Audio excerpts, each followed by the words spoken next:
Okay, let's finish up this book cover and get it handed in. So we've done all the typography, we've done the images, the logo.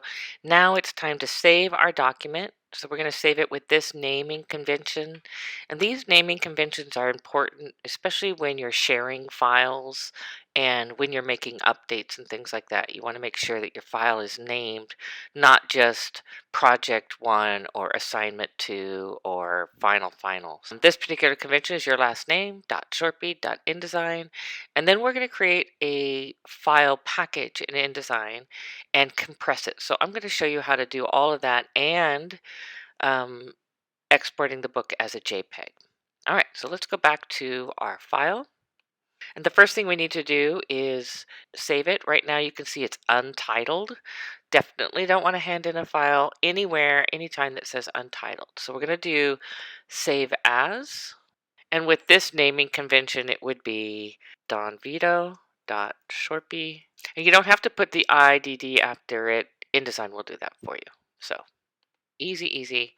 Now our file is named. And now we need to do two things.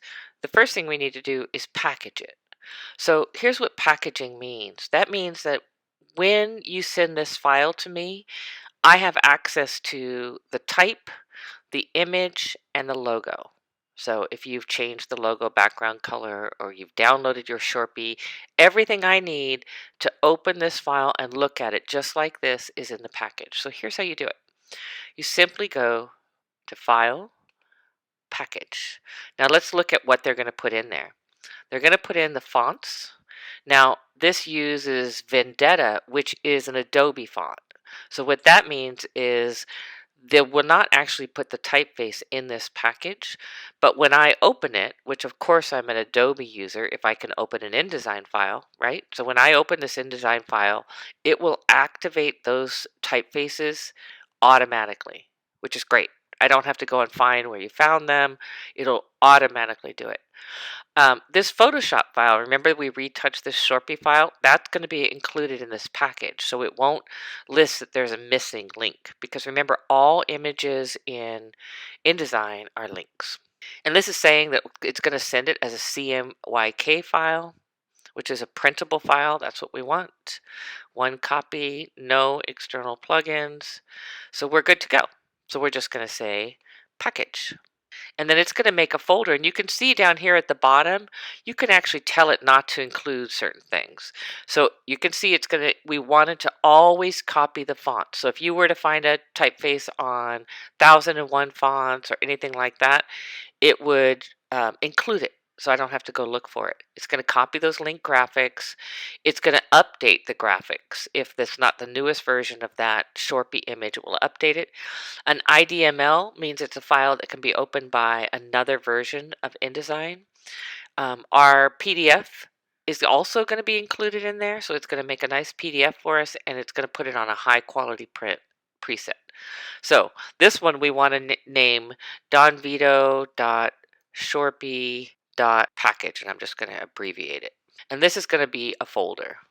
And they'll always give you a warning that, that any software is restricted and all that. So don't worry about that. Okay, so now we have a package that can be handed in, and we need to make one more thing, and that is a JPEG. So for the discussion, you can only put JPEGs on the discussion, and we'll hand in everything that is creative. I want you to hand in a discussion so that you can see the work of your peers and the solutions they came up with. I think it's inspiring. So this one, it doesn't really matter if you change it. You can leave it at Don Vito Shorpy because it's going to automatically put this JPEG at the end. And you can see that you can make any one of these things. We want a JPEG. The PDF that it made for you in your package is not something you can post on a discussion, so we also have to do this. So we're saving that. This is a digital file. We're not printing this one. We're putting this on a discussion. So this color space can be RGB, which is a digital file. The resolution doesn't have to be 300 because it's going online. A 150 would do fine. We want the embedded files, all that. Yeah, so that's good. So that's our JPEG, and that's it. You're going to turn in that package file here. Remember to follow the naming convention, and also compress the folder, which I'll show you in a minute. This is how I am awarding points on this. This is more of a technical exercise. The file needs to be packaged correctly, as we discussed. The naming convention needs to be followed. The file needs to be compressed to a zip file, and then your photo resolution needs to be correct according to the instructions. So let me show you how to compress that file. It's very easy. Once you look on your Finder, you'll see your package right here. It has a little package icon. You see the JPEG that we made is right above it. So you just take that package icon and select it. Then you go to File and Compress. And that's it. There's your zip file. So the package file was 17 megabytes, so it got it down to 11.5, which is a little bit more manageable. So that's what you're going to upload here. You're going to upload that compressed zip file, and that's how you'll get the points. And you're going to turn in the JPEG on this discussion. So you're just going to post it with a reply. And that's it. That's the end of this project. Can't wait to see what you guys create.